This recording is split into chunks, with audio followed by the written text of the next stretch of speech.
We're just giving this info out for free. To be honest, we don't really make profit. Wow. Like everything else is just a loss. I respect a lot of people, way more than I respect Jimmy. The first video I ever made, I asked my dad for Hot Pockets. That video has like 30 million views. Episode number 8 on the Blueprint Podcast. Welcome back, ladies and gentlemen. We got a TV. And we got our diamond play buttons back. It's a big improvement. It's a big day here at Blueprint. For those of you guys listening for the first time, me and Cedric are both creators, and I've been doing content for 10 years. You've been doing content for 2, right? Almost 2, coming up soon. Yeah. So our mission for the podcast is to help creators understand their path, get better at creating content. That's the whole mission of today's video and all the videos that we do. So if you're new to the show, then thank you for listening. And if you get anything valuable out of this episode, all we ask for you guys to do is share it with one of your creator friends. That's it. That's literally it. That's all we ask. We don't have any sponsorships. We're not going to sell you a course that's $999. You know. It's free. We're just giving this info out for free. Yep. 11 years of my grind, sweat, and tears and pain just for you. Well, That's also, fun. if you missed last episode, we got robbed. And they took the diamond play button. They shattered a window. Yeah, we didn't, unfortunately, get the robbery on camera because we weren't here. But we got yeah. the play buttons back. Yeah, they got a little beat up. I'm just kidding. They're already like that. Yeah, a lot of people ask me, what happened to it? What'd you guys do to it? And I forget that we shot at it and blew it up. Yeah, this one we blew it up, and that one we sanded it down because we made it like a painting. But yeah, did you know that you could actually buy these from YouTube? How much? They were like $3 or $4 grand. I don't even. Oh, that's it? Yeah, but I don't think anyone can go to YouTube and buy them because I've hit 10 million. I've hit 10 million twice, so I think they just allowed us to get another one. I didn't even know you could buy one. Interesting. I wonder if you could buy one, even though you're not at 10 million subs. I have like the mini one you gave me a while ago. Yeah. Whenever you hit 10 mil on Unspeakable. That'd be interesting. Anyways. Well, hold on. Before we get into anything, bro. If you're listening to the audio, you got to watch the video. Dude, High Ground sent me a cake. So High Ground is a company that I'm sponsored by. And they sent me a cake, dude. So this is what happens when you become a creator. When you become a creator, you not only get all their free keyboards, but you also get food. Yeah, this is it says happy birthday, Sedlam. We hope you have a phenomenal year. With love, High Ground. All right, this thing better be sick. All right, so the only issue is this was sitting at my door for maybe an hour That's because fine, I just wasn't open it. home.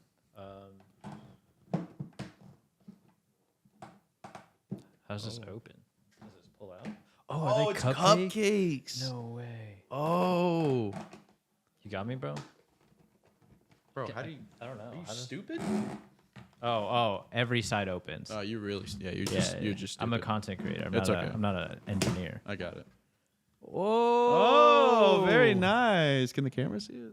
Oh. There you go. High Ground. Thank you, guys. I appreciate it. I didn't even get to take a picture of it. Bro. Oh, yeah, they got the good flavor. You just picked it up to smell? Okay. Yeah. I just wanted to smell the flavor. Interesting. But yeah, that's what happens when you're a creator, you know? You don't even give me a cake. Bro, I've actually never even had a company make me a cake. That's pretty... Oh, really? No, never. You're working with the wrong companies, man. Yeah, I guess you got to teach me some stuff. Air up. Get this guy a cake. I just work with Elmer's glue. They didn't send me anything. Not even the glue? No. That is insane. Yeah. We'll be eating those later. All right, cool. So the first thing I want to talk about, let's just get right into it. I see a lot of comments on our videos of people saying, how do you start your first video? You're a brand new creator, right? Or maybe you want to be a creator. How do you start your first video? Like, where do you even go? And I have a couple things that I actually noted down because I saw this question and I thought it was really interesting. Mm-hmm. And there's a couple things to note here, right? There's a lot that can go into your first video. I mean, the obvious one is just to pick what topics do you enjoy, right? When I started YouTube, I liked Minecraft. It was my favorite game in the world. Pretty obvious. I'm going to make Minecraft videos, right? Obviously, I picked a really good game because it's the most popular game in the world. So it really depends on what you're interested in. But it's important to pick something that you're interested in. You really like tech stuff, right? Yep. So like, because if you don't pick something you're interested in, you're not going to last the long while, because like you're going to post 100 videos and every single one might get 5 views. And don't force yourself into a specific niche. I've seen other tech creators who are making tech content and don't know anything about tech. And it's honestly, it's pretty cringe to watch. Yeah. That's a good pointer. But so I have a couple tips here. So my first tip is to expect your first video to be your worst, because it's very unrealistic for you to expect your first video to be really good, right? Let me give you an example. What is a sport that you've never played? Like physically actually played ever? Like have you played football? Football? Okay. Yeah. If I handed you a football right now and I threw you on a football team, I'd die. Do you think you would? Why wouldn't you do a touchdown? I'd get crushed. Yeah, you'd get destroyed. I don't run. I mean, but my point is it's very unrealistic to think that you would be good at football right away. Yeah. Right? You're going to have to do a lot of plays. You're going to have to catch a lot of balls. You're going to have to watch the plays. You're going to have to learn from others. You're going to have to like do all these things, and just over time with consistency and improving your actions, you're going to get better and better and better. YouTube is the exact same way. There's absolutely no difference.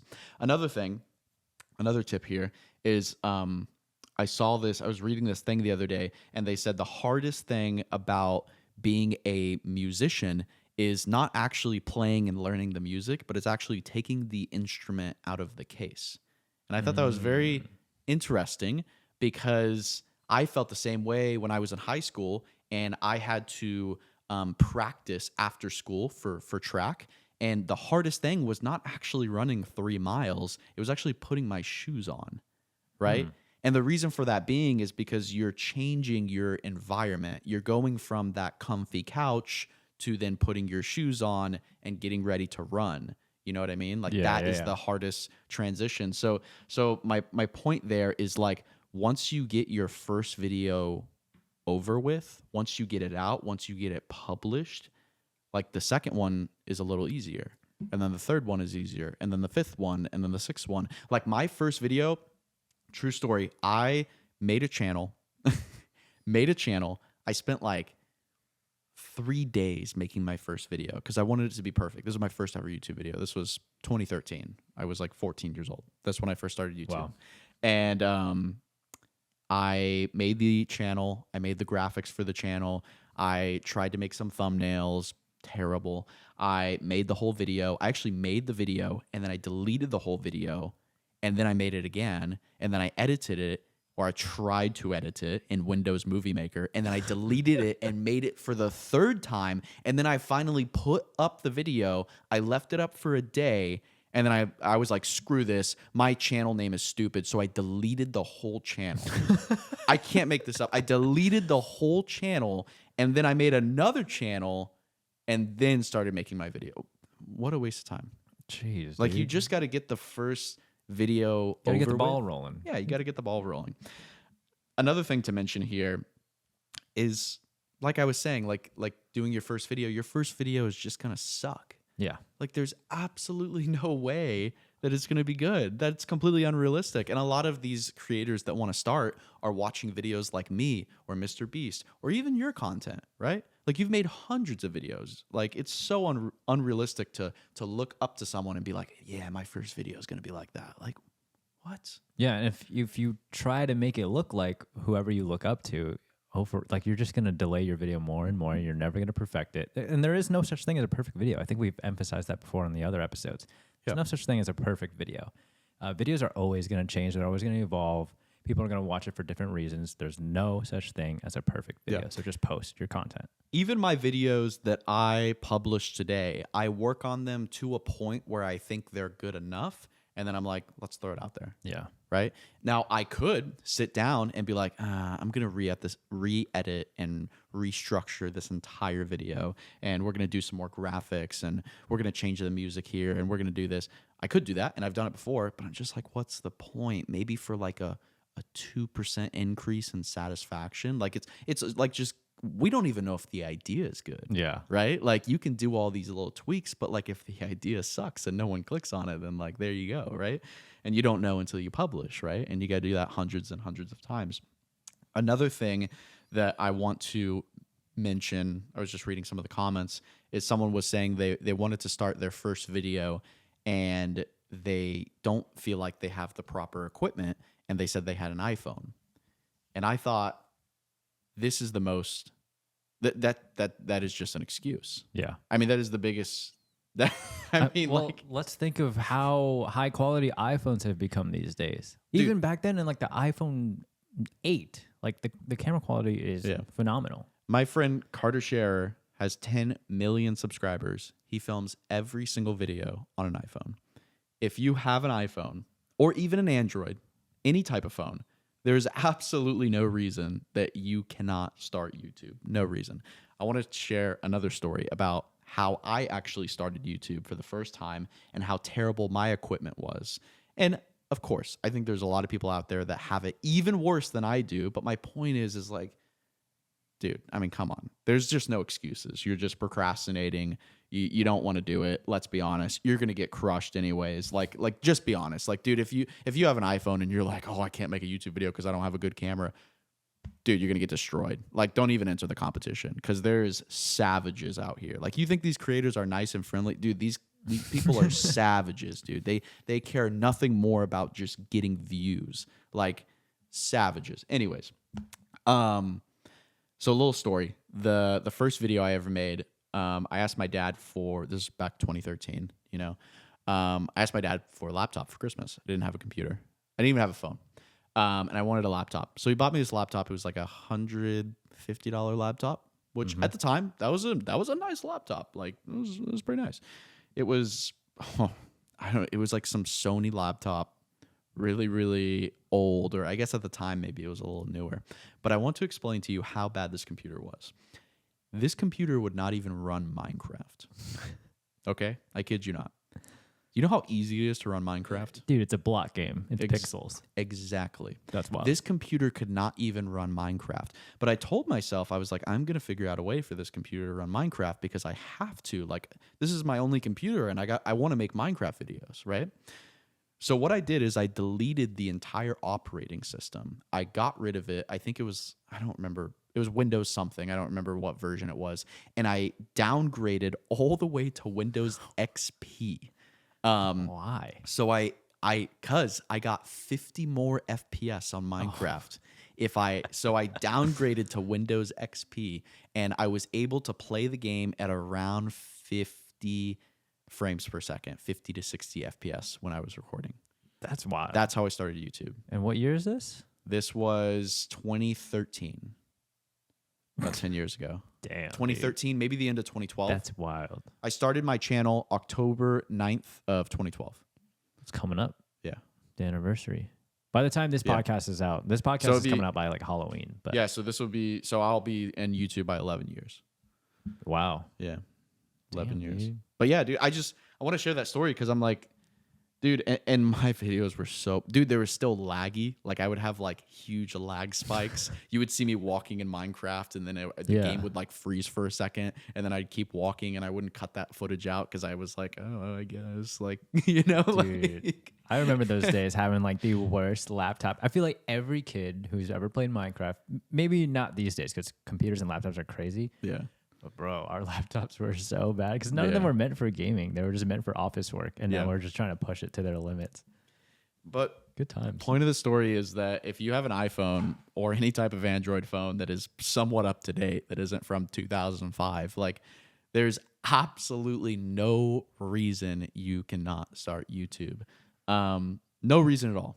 Seriously, there's no excuse. Even then, because it's not like you need a computer. You could edit on your phone. Yeah. everything can be edited on Everything. Your phone is literally a camera and a computer in your phone. one. Yeah, iMovie is like super advanced, and it literally comes free with iPhones. Yeah, you got iMovie, you got CapCut.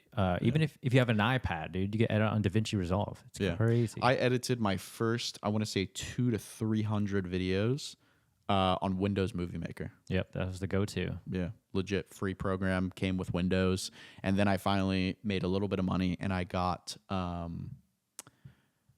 oh my gosh, I don't even remember what the program was called. Pinnacle Studio? Maker something. No, there's Windows. There's Windows Movie Maker, and then I think from I Windows, paid for it. It was like $100. I forget what it was called. It was a super old program. It doesn't even like exist anymore. I think the rabbit hole I went down was Windows Movie Maker, then Pinnacle Studio, which I did not last a long time. I tried Pinnacle. It was the most overcomplicated thing ever. And then I got Sony Vegas. I have tried Sony Vegas. Sony Vegas was the one I stuck to for the longest time. Eventually, like I dipped down into iMovie. I never got Final Cut because it was paid for, and then Premiere. And ever since then, I've been on Adobe Premiere. But even then, Premiere is now on the phone. Everything is on the phone now, dude. We should be like, I want to do an experiment. I always pitch these experiments, but we should try to film an entire YouTube video with old school tech. Ooh, that'd be cool. Like, dude, I still have my old laptop. I have my flip camera. Really? Yeah. I actually still, it's something that I kept ever to this day. I still have I don't have a lot of things that I used to record on, but I kept that laptop that we just told you guys about. I still have that. It's in my closet. I have it like tucked away. I have it's like a piece of history. I wanna find the power adapters to my old laptops because I want to see what videos I was making. Yeah. Because they were probably just like screen recorded Minecraft games, or sometimes like back in 2013, I didn't have a capture card. I couldn't afford a capture card. Dude, they're like $50 and I couldn't get one. So I took my dad's camcorder. This is like a VHS camcorder gone digital as well. I would just point it at my box TV playing Halo Reach custom games, full lobbies. Dude, that was like prime childhood. That was so much fun, dude.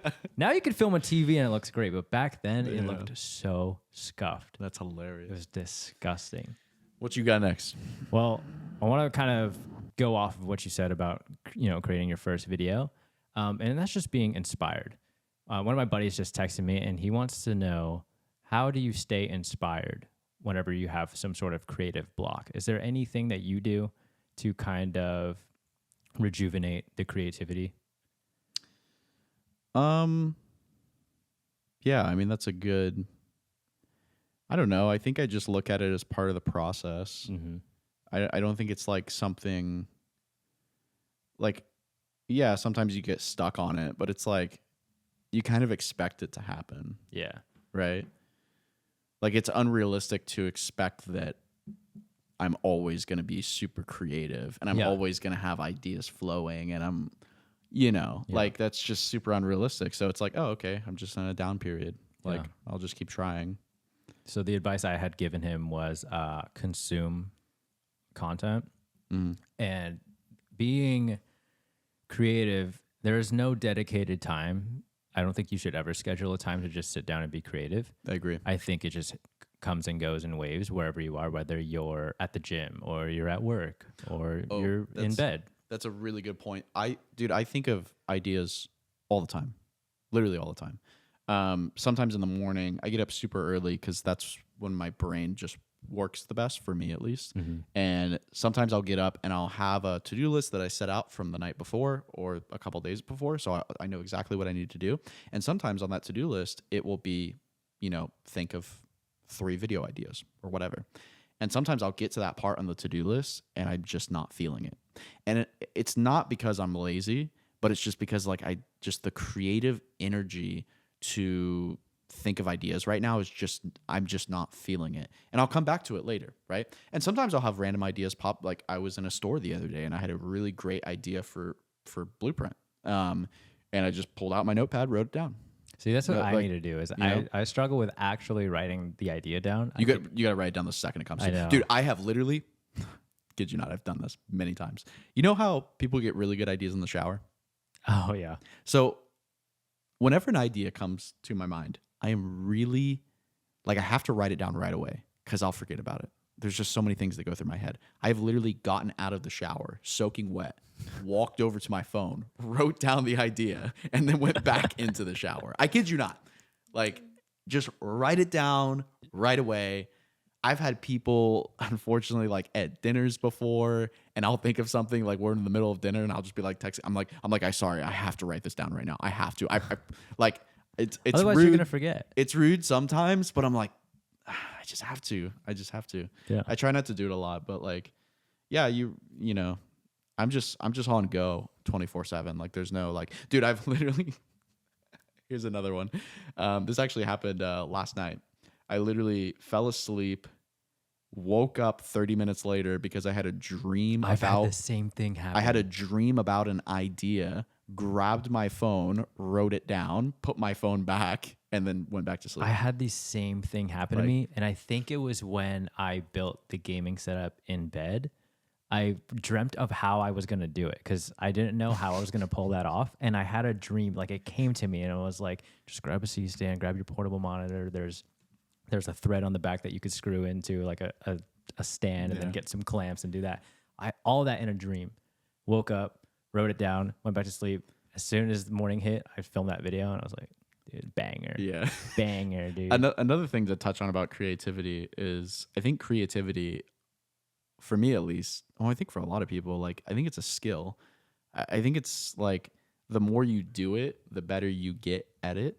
Like when I was young, I was always interested at being creative. I would always like, I've told you, I would get Lego sets and I would just throw away the instruction manuals and like try to build something different. I just love being creative. It was just like part of my childhood. So I think maybe I have a natural ability to be creative, but that doesn't make me better at being creative than anyone else, right? It's just like someone that has maybe a natural ability to, you know, have really good balance and be really good at skateboarding. That doesn't mean they're instantly going to become a professional skateboarder, right? There's so many steps along the process to become really good at creative. But one thing I've noticed is the more I am creative, and the more videos, the more content, the more stuff I pump out, like the better my creativity is getting. Mm-hmm. Like I'm really able to see these ideas and evaluate them and understand why they do good. And I think that helps your creativity because if you know why certain things are working when you plan certain things when you are creative, you'll begin to look for those things. And it's kind of hard to explain, but it's like, I mean, it's very simple. It's just like a sport, right? Yeah, like what you were saying earlier. Yeah, the more shots you're going to take, the more accurate you're going to get. And you're going to know, like, you know, so. Yeah. And going back to what I was saying about how I consume a lot of content to find, you know, inspiration and creativity, I think that's important. And not just consuming content. Like, you can go to the museum and look at artwork and be like, whoa, I love this color palette. I want to try to match that in my color grading. Or I watch a show and I see a really cool shot. And I'm like, wow, I want to, you know, do that. And that's something that I do personally is I see a lot of shots in content and TV shows. Like, I want to replicate that. How can I actually use that shot in a video? Yeah. One thing that I watched the other day that really got me inspired, this Netflix show, it's called Pepsi, Where's My Jet? Have you ever heard of that? Oh, I've heard someone mention that before. So I highly recommend everyone to go watch this show, especially if you're a creator, because like just the creativity that went behind the show and the way they shot things is like, I was writing down so many things and I was like, I really want to make a blueprint episode like this. Like I'm gonna have to like check it a out study on a creator. Like it's a really good show and just the way they shot it and the camera and the angles and like, dude, it's just sick. Like I really haven't seen it. It's almost like if Casey Neistat like would produce a TV show. I feel like that's what it would look like. Dude, I want to check that out. It was What's sick. It called? Pepsi, Where's My Jet? It's on Netflix. Yeah, it's this show. It's like based on like an old story where Pepsi put up this campaign and they were like, if you get 60 million Pepsi points, you can win a jet. And it was like I know the story you're talking about. Yeah. I heard about this. I haven't seen it yet. Because they had things. They were like, if you get 100 Pepsi points, you can win a backpack. Like that was like they were like doing giveaways basically. Yeah. And I guess one Pepsi point is like one can. But this guy took on the challenge. He was like, I'm actually going to do it. I'm going to spend, I think it was like a couple $1,000,000 buying Pepsi cans. No, don't spoil it for the audience. I'm not going to. Don't spoil it. Oh, I haven't actually seen the whole show yet. Oh, okay. I literally only watched the first episode. But that's and the it one was that so caught good. your eye? Dude, it was so good. But the point is like kind of what you're saying, consuming content. Like that brought so many ideas to my attention and so many things that I'm going to try to implement in some of our videos and the way they shot things and the way they, So yeah, consuming is great. But yeah, what you're also saying, consuming in different ways, right? You don't have to watch videos, movies, or YouTube videos to consume content. You don't have to consume what you're putting out. You can consume in so many different places. You could travel to a new city you've never been to. You could there's so many ways to inspire that. Anything can be considered inspiration. I could look at a burger and be like, damn. Yeah, you really the can. wrapping paper on this burger is really cool looking. Yeah. And then just shoot with it or something. Yeah, it's very true. But yeah, I think that's pretty much like how I draw my inspiration. And like I said, don't dedicate time to be creative because I don't think that exists. I think it's all about the perspective of everything creative, right? Like you can't just expect to say at 2 p.m. I'm going to sit down and think of some ideas, which you totally can. But creativity comes and goes. Yeah. It's a thing that comes It and really waits. does. But never use that as an excuse, right? Don't say like, oh, I don't have to set time for creativity, so I don't have to do it. Like that's not what it means. Yeah. Like it means like when you're being creative, you need to feel it. Yeah. Like I was saying, like there's many times where I'll set a slot for creativity. I'm just like, I'm just not feeling this right now. Like, because I know I've been doing this for so long. I know I can set this block and I can try for an hour, but really like nothing's going to come out of it. I know nothing's going to come out of it because I don't feel it right now. I just don't. And that's what's worked for me, right? And that's maybe what worked for you. But maybe for other people, maybe they do need to set an hour block. And maybe they're like, that's the only way I can be creative is I have to think of these ideas within this hour. And once the timer's up, I'm moving on to the next thing. Yeah. Right. So you just got to figure out what works for you. But my entire business thrives on me thinking of the best ideas possible. Because if I can think of an idea that gets 50 million views, I just made the company a lot of money. Right. And if I can't think of an idea that gets more than 10, to be honest, we don't really make profit on any of our videos that get less than 10 million views. Wow. Like everything else is just a loss, right? So my goal is to think of a video that's worth more than 10 million views every single time. And I need to be in the right headspace to be able to do that because there's so many factors and so many variables that come into an idea that's worth 10 million views, right? And if I am slotting these times to think of them and I'm not producing a great output out of those times, then I'm doing a disservice to the team and ultimately it could kill the company, like legit. It really could. Because that is the biggest threat to a creator ultimately is becoming irrelevant, right? And not coming up with good ideas. Yeah. So that's my biggest threat. So I take that time very seriously. And I know when I'm in the mood to think of a good idea and when I'm in the mood to maybe do something else or maybe do some financial work or something just different, right? But have we had anyone within the company think of a video that's gotten over 10 million? yeah, I think yes. Just a few. Yeah, I think that idea, the first to get 1 million followers. Do you remember that video? Yeah. I don't think that was my idea. No, it was someone else's. That video has like 30 million views. Okay, so we're slowly learning. Because there's been a lot of other ones too. I Yeah. just can't name them on the top of my head. I would have to look at our videos. It's also just hard to think of what a viral idea is, right? Yeah. And I think like it's important for the rest of the team to learn how to do that because a company ran by a creator, what is it? An upside down pyramid? Is that the analogy? Yeah, I mean, you're like a creator-based company there's no value to it. Absolutely nothing. Because if the creator goes, the company goes. Yep. That is the most dangerous business to invest in. The most valuable businesses in the world are the ones where the founder can be removed and the business can still grow.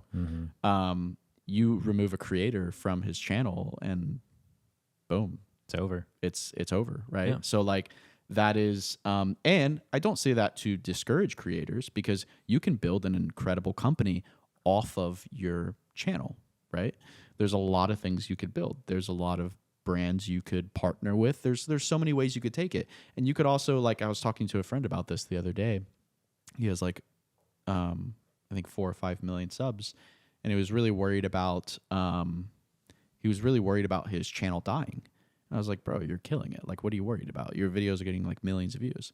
And he was like, I don't know, I'm just scared. Like, I'm just scared of my channel dying. And I was like, yeah, but do you realize how, like, the skill that you have made of yourself? You have, like, you literally have gotten hundreds of millions of views. That is an incredibly valuable skill. You could start a marketing agency. You could start you could do so many other things and build a really valuable company. I was like, maybe your channel dies, or maybe YouTube deletes itself one day, right? That would be pretty scary. Like, we would all be screwed. Mm-hmm. But my skill of creating content and creating an idea that gets attention is still with me, right? Yeah, well, I feel like you can't take my education away. If you get in on the early days of someone's channel, you're gonna learn so much and develop so many different skills. Like, I think, I mean, like I said in the previous episodes, I started out as a photographer, and I did shoot video at the time, but I didn't shoot the way YouTubers shoot. It's so different. And this is why I also started making my own content, because I wanted to make sure I could still shoot the way I used to, right? But you have to realize that whenever you're making like your content, or dude, I just lost my train of thought. That's crazy. What just happened, dude? I just lost it. I was like, dude, there was a hole here, and I was about to jump in and go in the rabbit hole. That's what creativity is like, brother. But yeah, dude, I just literally just, wow, that's wild. This is why I get out of the shower and I write it down right away. That's insane, dude. I don't even remember what I was talking about. Truly. Dude, that is so This is why insane. I get out of the shower. I've never had that happen to me before. That's so wild. Anyways, you got it. You go. I don't even know what we're talking about, but I was going to go to the last segment of the show, which was our creator pet peeves. I think this is something fun that we want to try. It's a little more light. It's not so serious. Well, one is we want to talk about what we hate about being a YouTuber. What I hate is forgetting literally what I was talking about. I'm going to rewatch this clip and remember, and then next episode. You're probably going to feel so stupid. It's all right. Dude, wow, that's crazy. What's your biggest creator pet peeve? What is the thing you hate the most about being a creator? What annoys you so much that you just want to rip out your spine? I don't think there's anything particular about being a creator. Like, nothing that like annoys me to be a creator. There's got to be something. There's something that is annoying within the industry.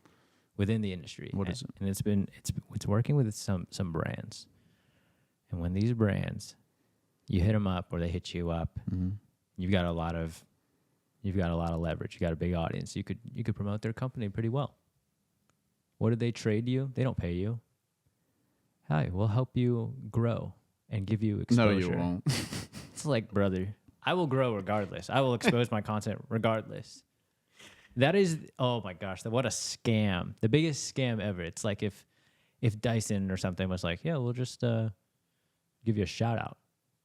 Terrible. I hate. Yeah, I have so many brands that reach out to me and they just like don't even do research on any of our stuff. They're just like, and they expect me to like reply. I block every single one. It's literally so annoying. I have big companies reach out to me, like big. I'm not gonna name any, but like multi-billion-dollar companies reach out for stuff, and I'm just like, come on, like, I can just read this email and I already know this is gonna be a terrible.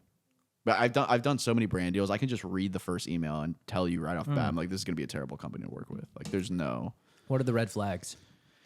What are the red flags of working with a brand? I mean, it's kind of hard to tell because I've noticed red flags at different points of the communication. You know, like I don't always see red flags right in the first email. Sometimes I do, sometimes I don't. I mean, one red flag is them just sending like a mass email, or it looks like a mass email. They didn't do any research on you. I know exactly, dude. You know, they didn't even put your name in there right or something. Yeah. Like I had a brand email me the other day. It was like multi-billion-dollar brand, and they were like, we would like to introduce this into your incredible lifestyle and tech channel. And I'm like, that's not even what I like. I don't even make that kind of content. Like I just blocked them. But like, I don't know. It's just so I'm like that, and maybe that could have been a good relationship. I don't know, but like I don't really care. Like it was, and another red flag is like brands never. I mean, okay, not never because I have worked with a lot of really really good brands. Like I'll name a few. Like Hot Wheels has been really great. Elmer's Glue has been really great. Hot Pockets was really great. I was there. I remember that. Yeah, that one was really good. Air Up has been pretty good to us. They've been great. There's a ton of them that have been great, but there's a sometimes you get those brands where it's like, oh, can you emphasize the way you said that? Like you'll say something like this video is sponsored by Blueprint, and then they're like, could you like put a little emphasis on the blueprint? Could you say blueprint instead of blueprint instead of blueprint? Like So it's specific. dude, it's insane. I was like, you really think this makes a difference? I've only like, had this is insane. I've only had to deal with that working with you, like doing brand revisions and stuff like that. On my personal stuff, I've probably had maybe a few revisions, and they're all just on-screen text adjustments. Yeah. I mean, that's small stuff. And it's been great. The small No, I stuff love is it. okay, right? Like, you got to understand the brand is paying you to do something. So you got to make sure they get what they want. But you also got to make sure that you're going to be able to deliver the best product to the brand, right? Because ultimately you want to establish a good relationship with that brand and you want them to come back for another deal, right? So, but there's a fine line between this because the brand may want something that they think is the best, while you over here know that if you do it this way, hey, I think it's going to convert a lot better because my audience, like, they get this joke or they understand this or they, you know what I mean? And sometimes brands won't understand that and they'll be like, no, we want it done this way. And I'm like, this is going to kill the retention. Like, if you want it done this way, like this it's just not going to work. And we'll cancel deals like that. Like, we're not in it to like interrupt a video and just like have me plop in a chair and be like, let me tell you about this for 30 seconds. Like, we want deals where we can seamlessly integrate them into the content so it doesn't really feel like a deal and the person is still being entertained in a way, or there's something happening in the background, or we can split it up throughout the video because that's going to be the best for the brand. Because you got to understand, like, if you have a brand deal and 30% of your audience just clicks off, like, yeah, that hurt our video, but that also hurt the brand deal because they're not listening anymore, right? But if like maybe only 10% click off and they're still following through, yeah, maybe they're paying attention to the creator, but they're also kind of hearing what the brand is saying, right?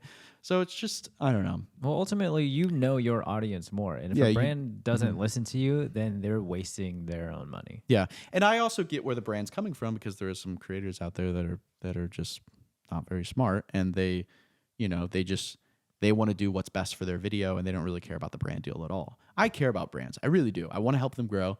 But I also want to give my audience the best video with the best brand deal that is going to convert the best, but is also still going to have my audience interested in the video after the brand deal's over or while the brand deal's going on, right? Well, it's all conversion. I mean, your goal is to convert your audience into looking at whatever product or whatever app or whatever you're promoting. Yeah. That's pretty much the goal. If a brand is giving you the worst possible like draft or whatever you have to do, like talking points, and it's just terrible, it kills your retention, dude, what a waste. Yeah. Time and money for everyone, except you get money anyway. So you got another pet peeve? I actually want to continue on the brand deal thing. Oh, okay. We'll come back to the pet peeves. What is do you know the highest amount of money you rejected? Rejected? Yeah, from a brand. Like maybe it just did not align. Probably like 200 to 300 maybe. $300? No, like 300,000. Oh. Yeah. That's a lot. Yeah. Well, no, I guess you can't say what it was. Yeah, I can't say. Can you say what genre of product it is? Was it an app, like a mobile game? Was it? Yeah, I think it was like some mobile game. It just didn't fit in our video. Was it like an integration or like a dedicated video? Because there's differences there. I think it actually was a dedicated video. Yeah. Okay, I could see rejecting. I've actually had some higher ones than that I've rejected for a dedicated video, and I just was just like, I just can't make an interesting video about this game. It doesn't really. It kind of fits my audience, but it also doesn't, and I just don't see an interesting video that I can make, so I'd rather just not make it. And look, I don't think that's like for me. That's just my personal opinion. I definitely could have taken that video and got 300 grand. Like that's a lot of money. That's an insane amount of money. Insane amount of money. Mm-hmm. But I have a bigger respect for my audience, and I know that they're not going to like that video. I know that 800,000 people, maybe 1.2 million people, are going to see that video, and they're going to be like, "What is this? Yeah. Like, is this guy selling out? Like, what is?" Like, No, I totally because the agree. whole video is going to be a brand deal, Yeah. right? Like, it's different if the brand is something that is actually like interesting. You know, like if I did a brand deal, let's say I did a brand deal with like Tesla. Ooh. Like that'd be cool. Like maybe I get one of Tesla's new cars, we make a video about it, maybe we spend 24 hours in it, we drive it across the country, we test the autopilot. Like that'd be a banger. That'd be a sick, you know, and there's not much of a difference between that and the app, right? But the Tesla one just aligns with my audience a little more, right? Like Yeah. kids like Teslas, they're like, "Oh, this is cool. Like it's the future, whatever," right? Like everyone, I don't know. But Can't make a dedicated video on Clash Royale. no. Bloons Tower Defense. That wasn't the app, but Balloon. I love that game actually. Bloons Tower Defense IRL I love that game. coming soon. That's all I played as a kid. That's my whole childhood. That's what you play on that laptop. That and Minecraft. No, I played on my phone actually. When I got a phone, like 2 years later. But Do you have any creator pet peeves? I do. I hate it when people call me Mr. Beast. It's like the most annoying thing ever. Because me and him are like literally total opposites. Like I don't think we're like. Yeah, you guys just make the same like thumbnail face.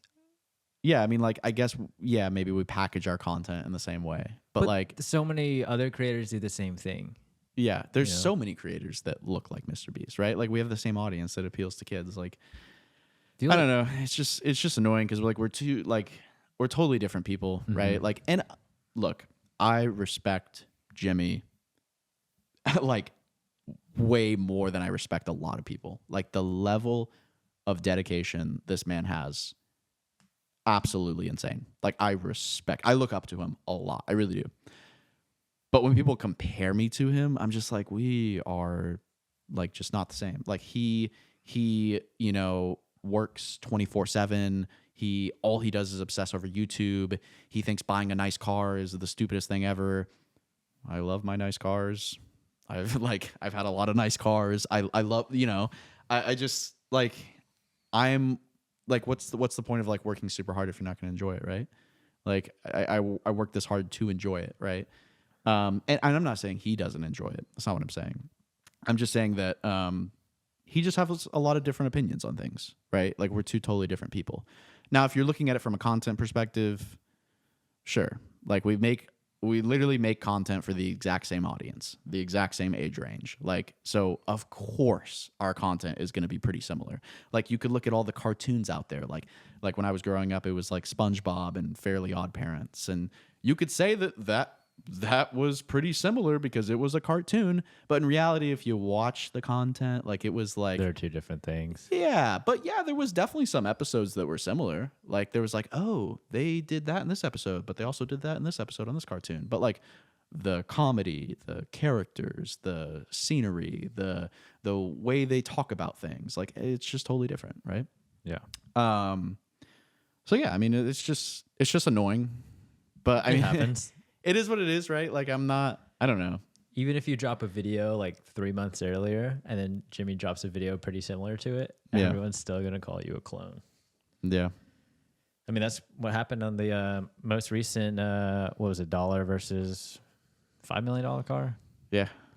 Yeah, he dropped that the day after.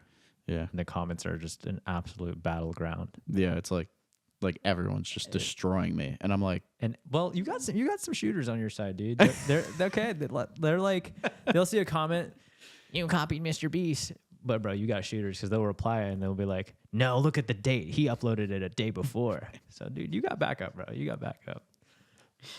I mean, like, I get it. It is what it is. But like, you also got to understand that we've been making the same amount of content for a long time together. Yeah. Like we've both been doing challenge videos for like, I don't know, 5 or 6 years. I've been doing YouTube on total for 11 years. And I think he's about the same, probably 11 or 12 years. Yeah. But when we both like started challenge type videos at like the exact same time. And I didn't even hear about Jimmy till like I don't know, maybe like 4 years ago. I think I heard about him when he was like at 30 million subs or something. It's insane. Like that's when I first heard about him. I was like, yo, who is this guy? What the heck?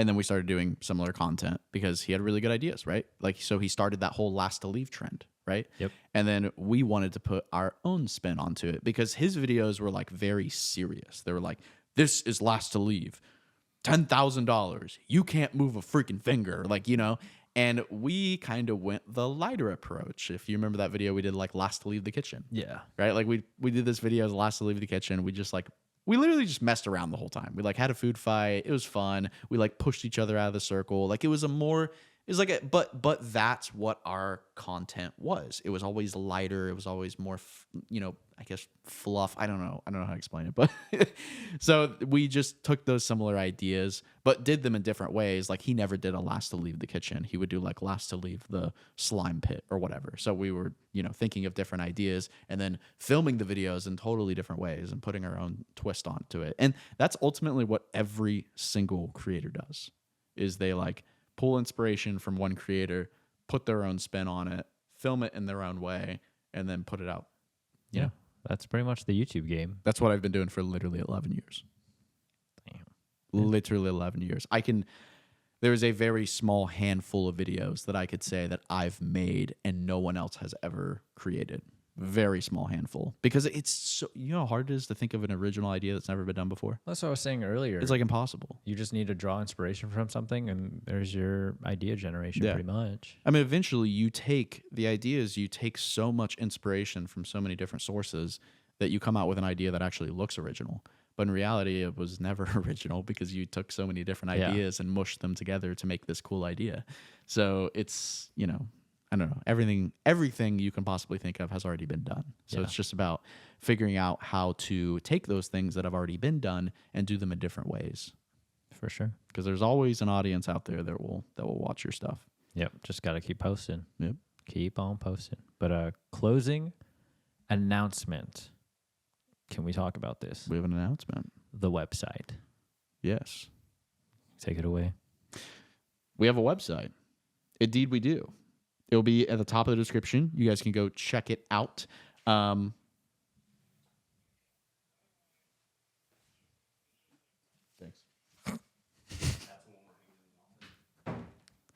We'll just cut that out. You don't want to leave it in?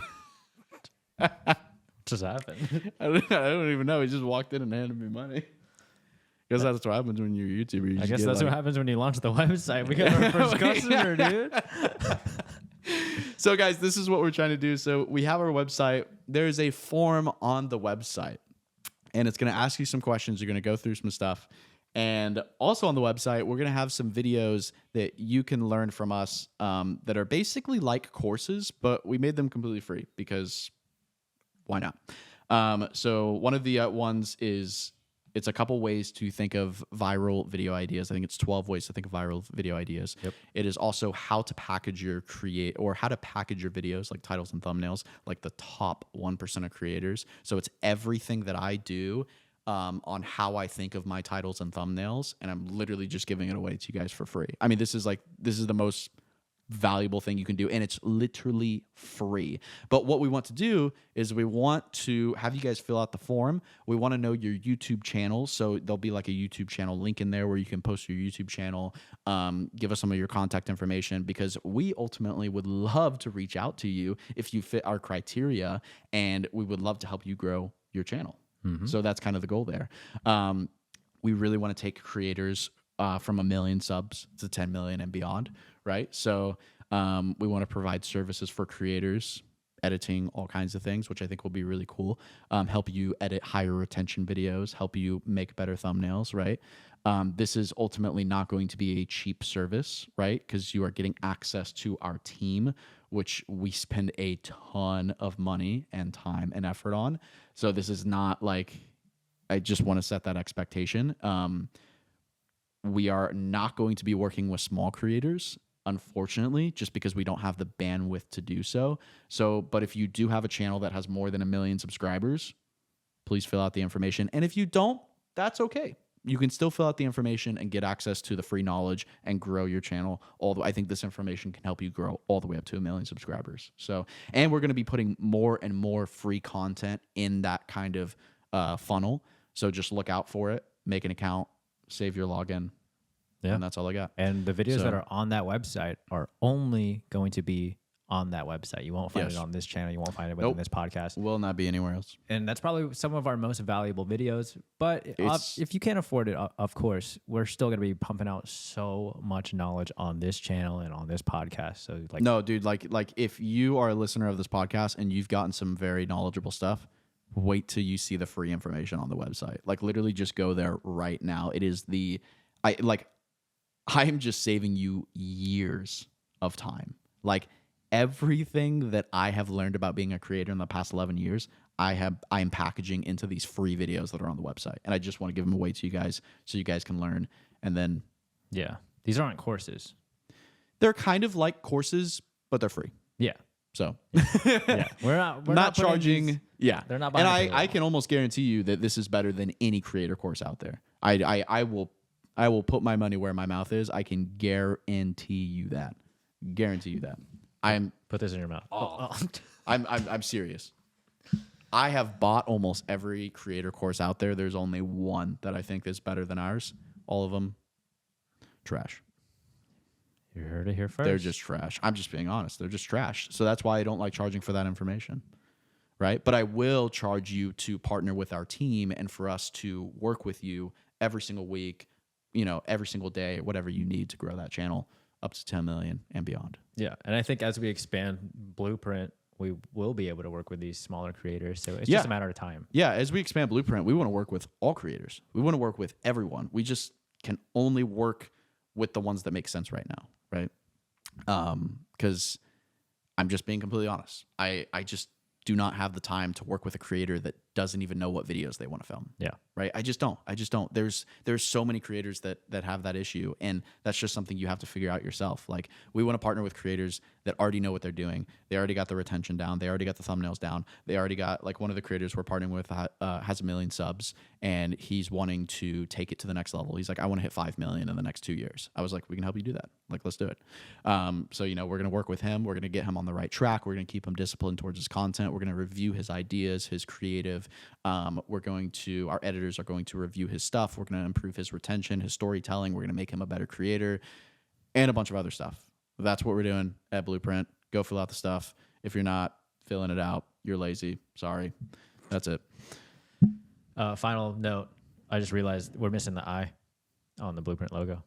God, you suck. We did the whole podcast with the wrong logo. All right. Bye.